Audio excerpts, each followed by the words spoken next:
You were born with individual strengths and a unique purpose. Don't let fears, false beliefs, or life's happenings diminish your influence. It's time to live and lead for impact. Host Kirsten Ross, expert of transformation, will help you defeat the drama and overcome the trauma that can stop you in your tracks. You'll gain focus, find confidence, and take bold action. Unleash passionate, purposeful you. Let's go. Welcome to Live and Lead for Impact. I'm Kirsten Ross, your host, and this is episode number 148. Thank you so much for joining me.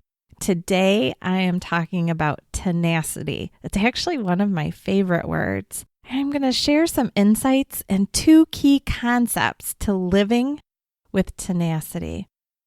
It is such a key component to success. We must have it to reach our goals. It's the fuel that keeps us moving through the inevitable challenges. But how often do we take the time to stop and think about what tenacity really is?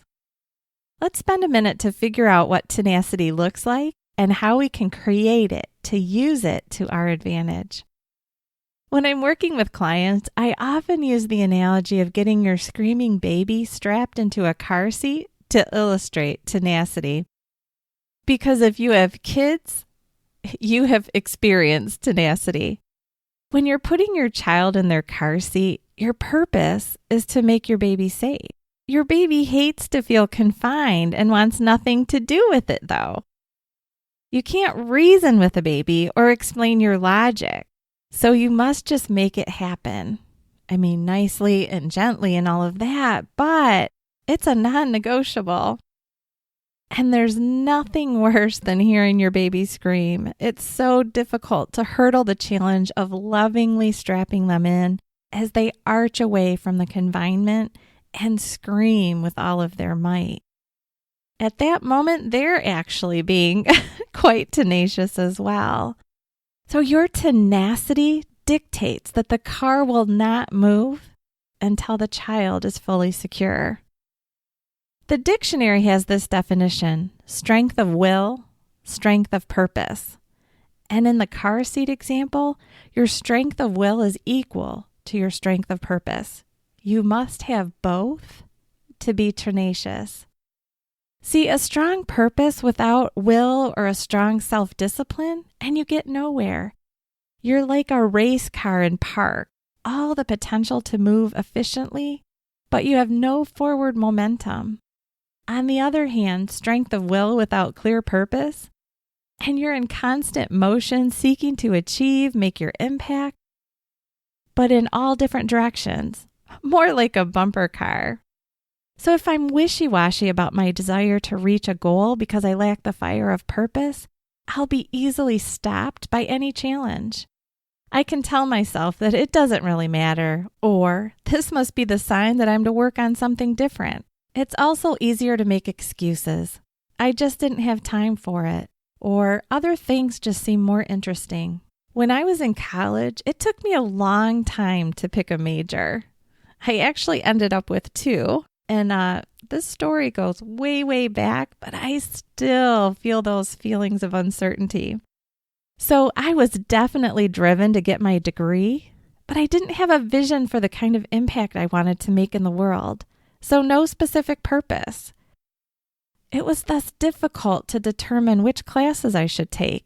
It was a painful time, like I said. I would literally close my eyes, flip through the course catalog. Yes, it's been that long. There was a course catalog back then.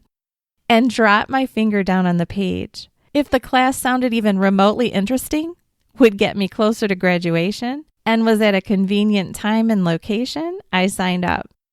I guarantee there were some missteps, and that feeling that comes with uncertainty and lack of direction was uncomfortable at best.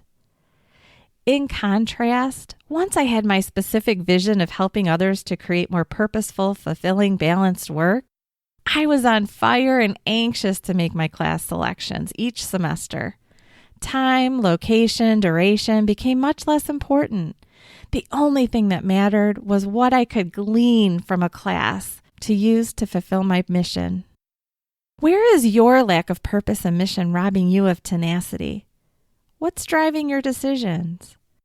Are you living your life like you're floating on a lazy river, just bumping along with the flow of what's around you? Or are you grabbing those paddles to accelerate and steer with all of your might? My hope is that you'll take the time necessary to get as clear as possible about your purpose, the impact that you're put on this earth to make, and that you'll utilize whatever accountability structures you need to create the self-discipline to do what's necessary to get you where you need to get. You have important work to do in this world. Your impact is needed, so get to it. I hope you found some strategies that will get you moving and help you be the tenacious person you need to be to make your big impact in this world. Thank you for listening.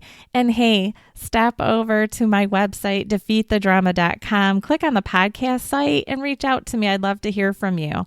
And don't forget to subscribe to this podcast so you always know when the next one launches. Until next time, make it a great day.